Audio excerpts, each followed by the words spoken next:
Assalamualaikum warahmatullahi wabarakatuh.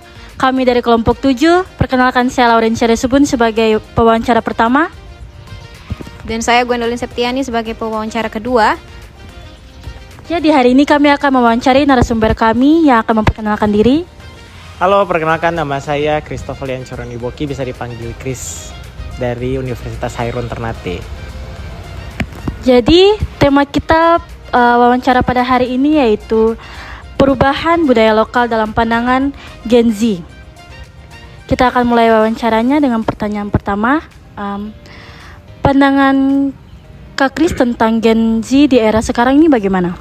Iya, pandangan saya tentang Gen Z ya, terutama Gwen sama Bogi juga yang merupakan Gen Z adalah peran vital bagi era sekarang 2025 sampai nanti 2035 2045 di mana Indonesia emas, karena Gen Z inilah yang nantinya akan memegang peranan penting kunci terhadap tadi seperti tema budaya lokal sampai pada nanti pemerintahan bahkan usaha dan inovasi-inovasi ke depannya.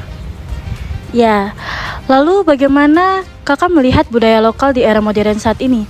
Apakah menurut kakak budaya lokal masih relevan untuk generasi muda zaman sekarang? Iya, bagi saya sendiri pribadi hidup dalam kota yang memiliki budaya lokal yang cukup kental.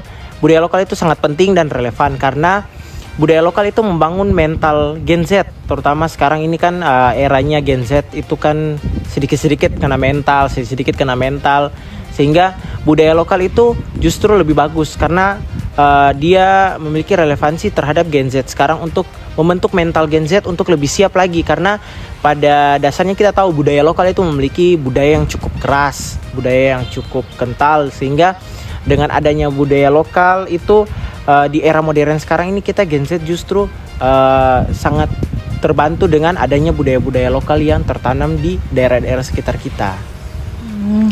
Baik, apakah kakak pernah berpartisipasi dalam kegiatan yang berhubungan dengan pelestarian budaya lokal? Jika ya, bagaimana pengalaman kakak?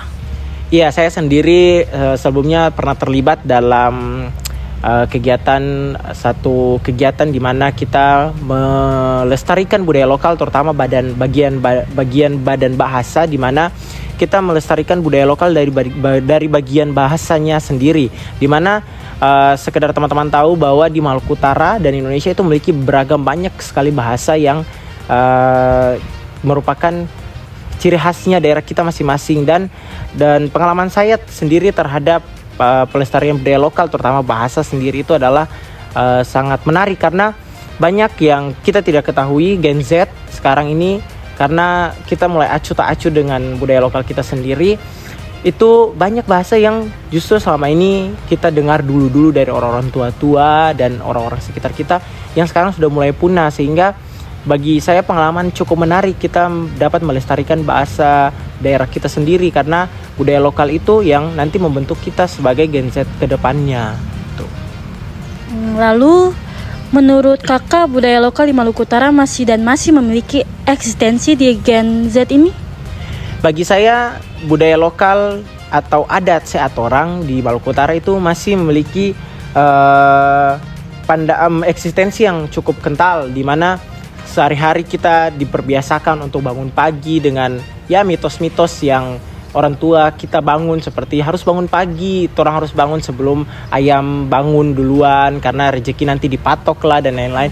Itu kan salah satu contoh-contoh budaya-budaya lokal atau adat-adat saat orang, di mana saat kita melewati orang yang lebih tua dari kita harus menundukkan kepala. Itu merupakan satu contoh budaya lokal yang di mana masih eksistensi, karena itu harus kita jaga karena itu merupakan identitas kita sebagai Indonesia, karena di negara-negara lain tidak memiliki budaya lokal yang seperti kita, dan kita harus bersyukur sebagai Gen Z bahwa di Maluku Utara Indonesia sendiri itu kita memiliki budaya lokal yang cukup kental, dan kita harus terus menjaga budaya lokal itu. Menjaga budaya lokal tidak susah kok, cukup kita perbiasakan setiap hari saja, itu sudah merupakan cara kita menjaganya. Baik, pertanyaan terakhir dari kami. Kan Gen Z ini dikenal sebagai gen yang memang menguasai media sosial. Menurut kakak, bagaimana media sosial ini mempengaruhi pandangan terhadap budaya lokal? Apakah kakak merasa media sosial akan membantu melestarikan atau malah justru memudarkan budaya lokal? Iya, jika kita berbicara media sosial ya, saya juga merupakan salah satu tokoh publik di Instagram di media sosial, di mana memang media sosial memiliki sisi positif maupun sisi negatifnya, baik dari itu media sosial platform Instagram, TikTok, Facebook dan lain-lain. Seperti mungkin Gwen dan Bogi juga gunakan media sosial.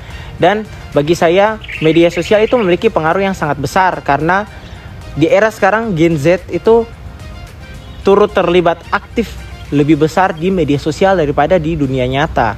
Dan di mana era-era sekarang ini justru kita lebih banyak melihat, kita lebih banyak menggunakan gawai atau handphone kita untuk berinteraksi satu sama lain. Padahal jika kita kembali ke era-era zaman dahulu di mana masih belum ada handphone yang atau gawai yang lebih canggih, kita justru lebih banyak berbicara seperti ini daripada kita lebih menggunakan handphone atau gawai kita.